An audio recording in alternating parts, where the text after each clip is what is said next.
Саламатсыңар, урматтуу окуучулар. Ден соолуңар жакшыбы? Маанайыңар кандай? Анда бүгүн аралыктан окутуу сабагыбызды баштайбыз. Балдар, сабакка даярдангыла.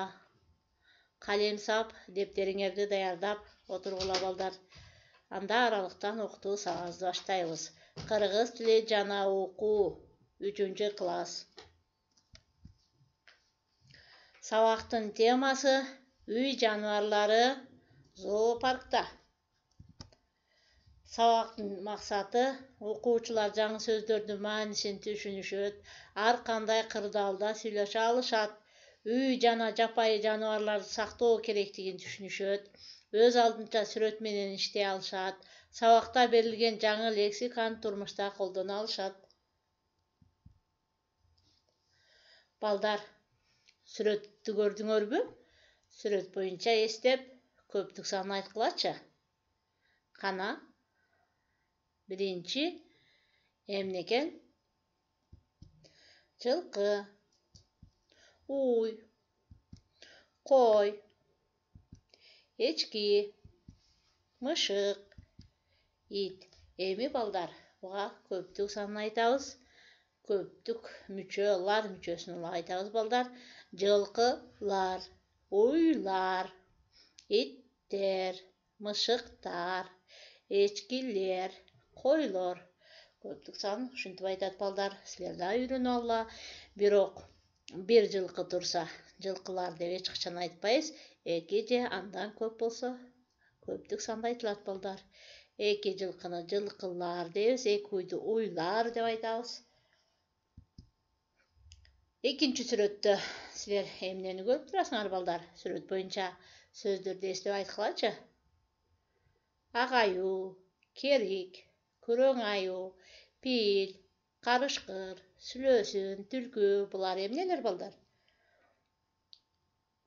Булар жырткыч жаныбарлар, жапайы жаныбарлар балдар. Булар токойдо жашашат. Буларды биз кайдан көрөбүз? Буларды биз зоопарктан көрөбүз балдар.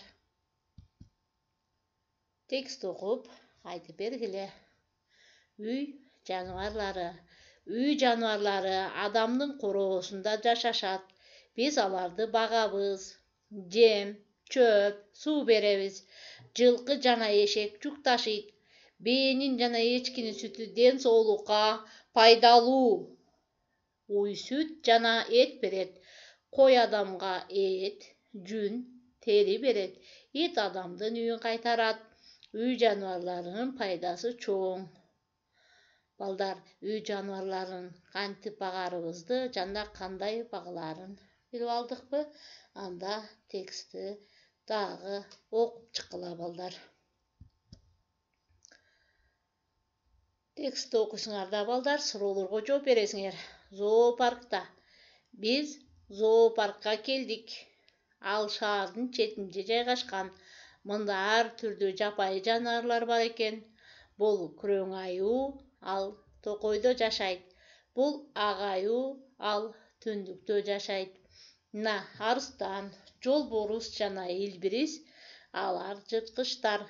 Бегемот, кериктер да бар экен. Алар Африкада жашашат. Мына зебра жана жираф. Маймылдардын жанында көпкө турдук. Жапайы жаныбарларды сакташ керек. Эми текстти окуп алдык балдар. Анда суроолорго жооп бергиле. Зоопаркта эмнелер бар? Алар кайсы жаныбарлар? Күрөң аюу кайда жашайт? Ак аюу кайда жашайт? Кайсы жаныбарлар жырткычтар? Сен зоопаркта болдуң беле? Силер да зоопаркты көрдүңөр беле балдар? Анда зоопарктан кандай жаныбар көрдүңөр эле? Айтып, ушул суроолорго жооп жазып, WhatsApp аркылуу жөнөткүлө балдар. Эми балдар, бүгүнкү датаны жазгыла. Тема үй жаныбарлары зоопаркта. Экинчи көнүгүү деп жазасыңар. Сөздөргө лар мүчөсүн улап жазабыз. Гана ким айтат балдар? Карышкырлар мүчөсүн улагылачы. Карышкырлар, түлкүлөр, сүлөөсүндөр, ак аюулар, күрөң аюулар, жолборстор, арыстандар, кериктер деп лар мүчөсүн улап, ушинтип туура жазгыла балдар. Табышмактарды окуп жоон тапкылачы. Токойдо жашайт, тойпоңду басат, кишини көргөндө токтобой качат. Бул эмне балдар? Кылактап кырга чыгат, акырын добушту угат. Куу, мытам, өтө амалдуу, баардыгын байкап турат. Экинчи табышмакты ким айтат балдар? Биринчи табышмакты табалычы балдар. Аю. Баарыңар ушундай кылып таптыңарбы? Анда туура балдар. Экинчи табышмагыбыз түлкү. Куу, мытам, өтө амалдуу, баардыгын байкап турган бул түлкү балдар. Бүгүнкү сабакта биз эмнелерди билдик балдар? Үй жаныбарларын жана зоопарктагы жаныбарларды билип алдык. Үй жаныбарлары кайда багылаарын билдик. Анда үйгө тапшырма балдар. Ырды жаттайсыңар 4-чү көнүгө 78-ci бет. Козу жана мышык деген ырды жаттап мага WhatsApp аркылуу жөнөткүлө балдар. Ушуну менен бүгүнкү сабакты аяктадык. Саламатта калгыла.